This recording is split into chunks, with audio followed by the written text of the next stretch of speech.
Well, ASU may not stink as a whole, but they've been dead rotten over the past 9, meeting against Arizona, losing 8 of those matchups, with the exception, of course, of the miracle at McHale last February. The Sun Devils' shortcomings against the Cats have served as a terrifying drop in the Tempe Tower of Terror. Here's Ben Paris to take us along Bobby Hurley's roller coaster ride.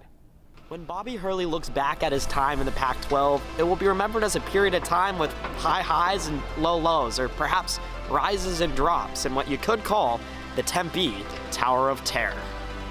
Let's start at the bottom of the ride, where Hurley strapped on his seatbelt and quickly learned this would not be a smooth one.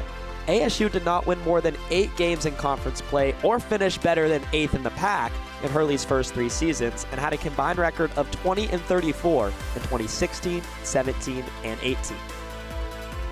What could be remembered most from Hurley's first 3 years is his 0-6 record against Arizona to begin conference play.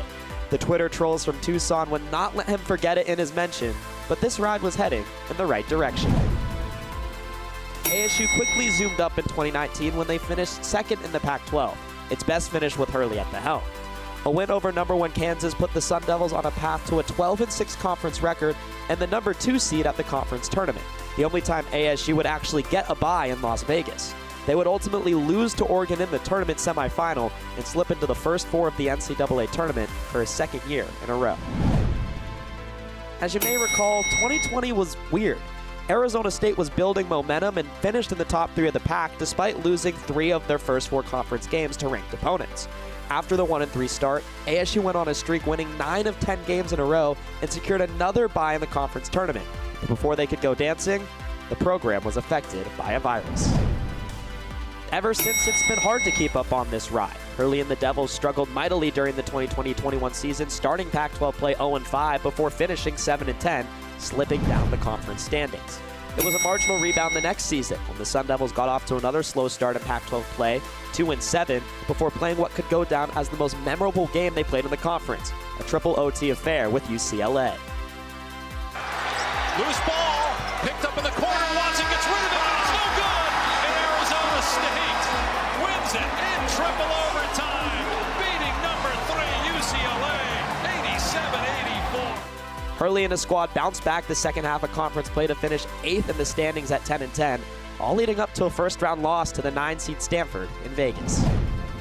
The 2022-23 season epitomized what Sun Devil basketball in the Pac-12 was. A 6-1 start was the best Hurley ever had in conference play, but in the blink of an eye, ASU was 6-5 after 4 straight losses, failing to establish themselves as a true contender. The Sun Devils were at the middle of the pack, then all of a sudden, Desmond Cambridge said, "We're not done yet." No timeouts. Neal inbounds. Desmond Cambridge. Oh! He got it! He won it! Arizona State has done it! My goodness! Arizona State would make it all the way to the Pac-12 semifinal against Arizona for just the 2nd time under Hurley, but would end up losing by 19 points. And that brings us right here to 2024, a season where Arizona State gave a lot of people, including themselves, some hope, but a series of setbacks was too far to overcome. In Tempe, I'm Ben Paris.